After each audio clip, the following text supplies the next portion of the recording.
दूषित खाद्य खाई 60 रु अधिक छात्री असुस्थ घटना रे बड़ कार्यानुष्ठान। सरगड़ा कस्तूरबा गांधी बालिका उच्च प्राथमिक विद्यालय प्रधान शिक्षयित्री को निलंबन करिसेंती जिला शिक्षा अधिकारी। मयूरभंज जिला सरगड़ा कस्तूरबा गांधी बालिका उच्च प्राथमिक विद्यालय रे गत जुलाई 23 तारिख रे घटिथिबा दूषित खाद्य घटना रे प्रशासन पक्षरु कठोर पदक्षेप निया जायछि। विद्यालय प्रधान शिक्षयित्री हीरामणि हेम्ब्रम को जिला शिक्षा अधिकारी निलंबन करिसेंती।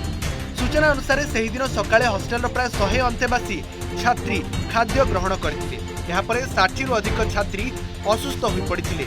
सेमानक मध्य 19 जन छात्रींकर झाड़ा और बांती हेबारु सेमानकु गुरुतर अवस्था रायरंगपुर उपखंड डाक्तरखाना रे भर्ती करा जिथिला।